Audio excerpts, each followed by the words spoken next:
بسم اللہ الرحمن الرحیم۔ السلام علیکم ورحمۃ اللہ وبرکاتہ۔ ان گنت لاتعداد درود و سلام آقا نامدار علیہ الصلوۃ والسلام اور آپ کی اہل طہار پر۔ میں ہوں دا میسیج ٹی وی سے خالد بخاری۔ ہم نے اپنے ناظرین کے ذوق کے مد نظر آن لائن کتاب کا سلسلہ شروع کر رکھا ہے۔ اسی سلسلے کو آگے بڑھاتے ہوئے ایک نئی ویڈیو جوانی کے ٹائٹل سے امید کرتا ہوں کہ یہ آپ کو ہماری کاوش پسند آئے گی اور آپ کے ذوق کو مزید بڑھائے گی۔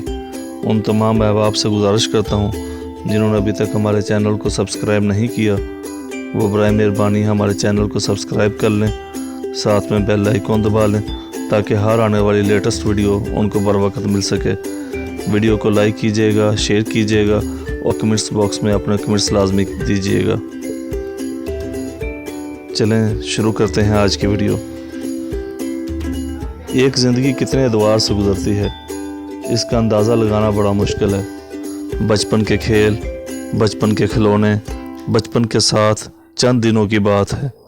دن گزر گئے، کھیل ختم ہو گئے، بچہ بھول گیا کہ اس نے کون کون سے کھیل کھیلے، کون کون سی آرزوئیں اور تمنائیں۔ بچپن میں بس وہ دن گئے اور وہ باتیں بھی گئیں۔ جوانی آئی، اپنے ساتھ نئے تقاضے، نئے ساتھی، نئی تمنائیں، نئے کہکے، نئے آنسو، نئے عزائم، نئے حوصلے لائی۔ پہاڑوں کی سیر، دریاؤں کے کنارے، باغوں کی بہار، سفر کے پروگرام، ہر وقت نئی نئی بات، نئے خیال، نئی کتابیں، محنتیں، تعلیم، اصول، مراد، غرض کے ایک نیا سلسلہ جو جوانی کے نام پر انسان پر نازل ہوتا ہے۔ انسان چلتا ہے اور چلتا ہی رہتا ہے۔ بلند مقامات، مشکل مراحل، مہم جوئی، محنت طلبی، شعر اور شاعری جوانی کے مشاغل ہیں۔ جوانی کھیلتی ہے، جوان آدمی جوان ہمت ہوتا ہے۔ جوان دن ملیں تو موسم بلکہ ہر موسم خوشگوار ہوتا ہے۔ جوانی دلچسپیوں اور وابستگیوں کے چند طلسماتی ایام کا نام ہے۔ طلسماتی اس لیے کہ ان دنوں میں بڑے رموز آشکار ہوتے ہیں۔ انسان کو اپنے آپ میں کئی جلوے نظر آتے ہیں۔ جوانی بدصورتی کو بھی دیدہ زیب بنا دیتی ہے۔ جوانی افکار کی بہار کا موسم ہے۔ جوانی فاصلے طے کرتی ہے، دلوں کے فاصلے، وقت کے فاصلے، زمانوں کے فاصلے۔ جوانی جامے سے باہر نکلتی ہے، حدود سے آزاد ہونا چاہتی ہے۔ جوانی کچھ نہ کچھ کرنا چاہتی ہے، کچھ نہ کچھ، خواہ وہ غلطی ہی کیوں نہ ہو۔ جوانی موج دریا ہے، کناروں سے ٹکراتی ہے اور کناروں سے باہر نکل جاتی ہے۔ جوانی اپنے کرشمے دکھاتی رہتی ہے، دن کو چہرے دکھاتی ہے اور رات کو تارے دکھاتی ہے۔ جوانی کے پاس ایک انوکھا کرشمہ ہوتا ہے۔ جوانی انسان کے خون کی گرمیاں لے کر چپکے سے رخصت ہو جاتی ہے۔ یہ جوانی کا آخری کرشمہ ہوتا ہے۔ انسان سوچتا رہ جاتا ہے کہ تاروں کی محفل ماند کیوں پڑ گئی، وابستگیاں بے اتنائیوں میں کیوں بدل گئیں، اپنے اجنبی کیسے ہو گئے۔ اس میں انسان کا اپنا جرم یا اپنی خوبی کا دخل نہیں، یہ صرف موسم بدلنے کے نتیجے ہیں۔ عمر کا موسم بدل گیا، ذائقے بدل گئے، پروگرام بدل گئے، سرگرمیاں بدل گئیں، سب کچھ بدل گیا۔ موسم بدلنے کا وقت آ جائے تو وقت کا موسم بدل جاتا ہے۔ ہر وصال فراق سے گزرتا ہے۔ انسان اپنی مسرتوں کے زمانوں کی یادیں آنسوؤں سے تحریر کرتا ہے۔ تاج محل جوانی کے غم کی تحریر ہے، اور یہ تحریر اتنی دل پذیر ہے کہ اس کی جاذبیت سے انسان غم بھول جاتا ہے۔ جوانی کا غم شاعر کے دل سے گزرے تو یہ غم نوائے شروس بن جاتا ہے۔ آج ہم دیکھتے ہیں سقراط کا علم جاننے والا سقراط نہیں بن سکتا، اس لیے کہ سقراط کسی کتاب کو پڑھنے کے بعد سقراط نہیں بنا۔ سیرت پر کتابیں لکھنے والا ضروری نہیں کہ مسلمان ہی ہو، غیر مسلموں نے بھی نعت کہی ہے اور بہت اعلیٰ بھی۔ آج کا انسان راز آشناؤں کو پڑھتا ہے، راز نہیں جانتا۔ یہی وجہ ہے کہ آج کا انسان محنت کے باوجود سکون سے محروم ہے۔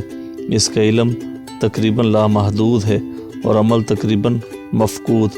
لامحدود آرزوئیں محدود زندگی کو عذاب بنا دیتی ہیں۔ آج کا عصری کرب یہی ہے کہ انسان کثیر المقاصد ہو کر رہ گیا ہے۔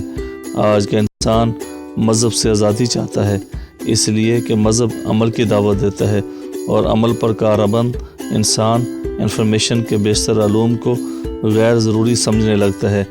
آج کا انسان مقدس سے جھگڑا کرتا ہے، وہ کسی تقدیر کو ماننا اپنی توہین سمجھتا ہے، وہ خود بناتا ہے اپنی زندگی، اور زندگی محبت کی طرح بنتے بنتے بگڑ جاتی ہے۔ انسان مقدر کو کوستا ہے، مانتا بھی نہیں اور چھوڑتا بھی نہیں۔ مقدر اور انسان ہمیشہ کٹھے رہتے ہیں اور ہمیشہ جھگڑا کرتے رہتے ہیں۔ آزادی کی تمنا مجبوریوں میں پرورش پا رہی ہے، یہی راز ہے کہ راز بیان نہیں ہو سکتا۔ دانائی اور حکمت کا میسر آنا کسی کوشش یا علم یا عمل کا نتیجہ نہیں۔ مکھی شہد بناتی ہے، جگنو روشنی رکھتا ہے، اسی طرح دانا انسان دانائی رکھتا ہے۔ پرانے زمانے میں لائبریریاں تو نہیں تھیں لیکن دانائی تھی، کتابیں نہیں تھیں لیکن پیغمبر تھے، عشائشیں نہیں تھیں لیکن زندگی پرسکون تھی۔ دانا کیسے بنتا ہے؟ کامیابی کیسے آتی ہے؟ سکون کہاں سے ملتا ہے؟ خوشی کہاں سے نازل ہوتی ہے؟ راز کدھر سے دریافت ہوتا ہے؟ بس ایسے ہی جیسے انسان بنتا ہے۔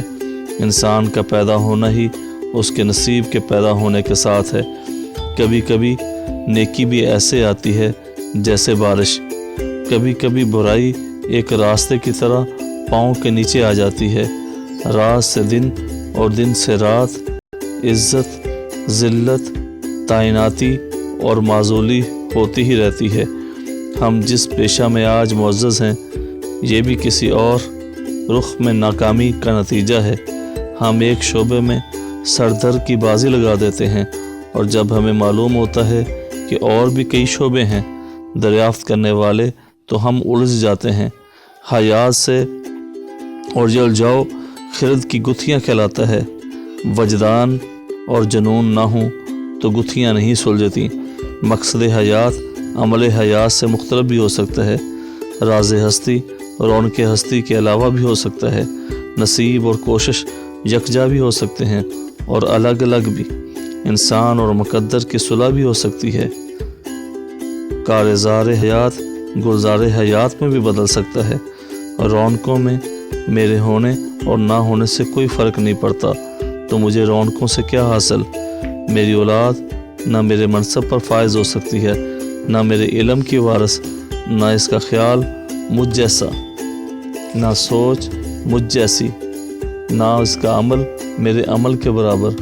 میری اولاد مجھ سے اجنبی ہی رہتی ہے، پھر بھی اس اولاد کے لیے میں کیا کیا جتن کرتا ہوں، کیا کیا پاپڑ بیلتا ہوں، کہاں کہاں سے کیسے کیسے گزرتا ہوں، کس کس کے لیے، کس کے لیے، بے حس کے لیے۔ میں نے جس کے لیے جو کیا اسے اس کا احساس نہیں۔ پھر میری زندگی کا مقصد وہ تو نہ ہوا جو میں نے سمجھا، جو میں نے بنایا۔ میری محنت میرے کام نہ آئی، دوسروں کے کیا کام آئی ہوگی۔ پھر بھی میرا دعویٰ ہے کہ میں ہی صحیح ہوں، میرا پیشہ ہی صحیح ہے، میری کارروائیاں اور میرے کارنامے ہی عجائبات زمانہ میں سے ہیں۔ لیکن مجھے کون بتائے کہ ایسا نہیں ہے۔ میں کسی کی سنتا نہیں، کسی کی مانتا نہیں۔ پھر وہ دن آ پہنچتا ہے جب میرے اعمال اپنے نتیجے سے گزر کر میرے سامنے آتے ہیں۔ اپنا اصل چہرہ جب اپنے روبرو آتا ہے تو سب دعوے دھرے کے دھرے رہ جاتے ہیں۔ ہمیں محسوس ہوتا ہے کہ ہم وہ نہیں تھے جو ہم بنے ہوئے تھے۔ ہم بیروب کے سروپ میں گم تھے۔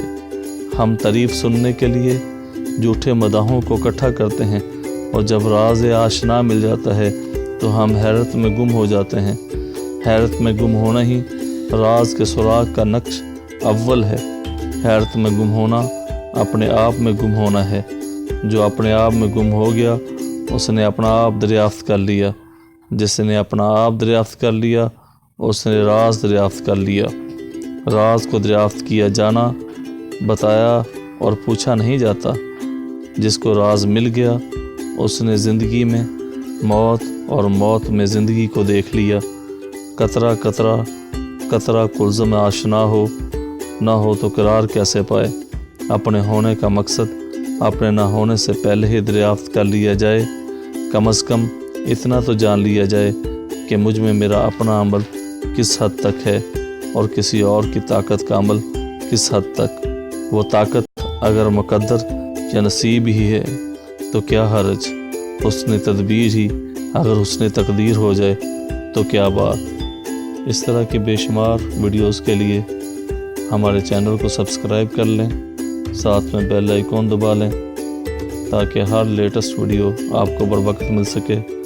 ہم نے کتاب دوست احباب کے گناگو مصروفیات کی بنیاد پہ ایک اچھوتا خیال اپنے the message T V channel پہ لوگوں کے سامنے پیش کیا ہے، جس میں ہم نے تمام بڑے لکھاریوں، تمام بڑے بڑے مصنفوں کی تصانیف سے اور ان کے ذہین کتب سے ان کی تحریروں کے نچوڑ اقتباسات کی شکل میں آپ لوگوں تک پہنچانے کا ارادہ کر رکھا ہے، اور ویڈیو کی شکل میں ہم آپ لوگوں تک ان کو پہنچاتے ہیں۔ ہماری کاوش کو مزید بہتری کی ضرورت ہے، اور تمام ناظرین سے میری گزارش ہے کہ وہ اپنے قیمتی آراء سے ہمیں مستفید فرماتے رہا کریں تاکہ ہماری اس کاوش میں مزید نکھار آ سکے۔ ملتے ہیں ایک نئی ویڈیو جس کا ٹائٹل ہوگا ظلم۔ تب تک اجازت دیجیے، اللہ حافظ، فی امان اللہ۔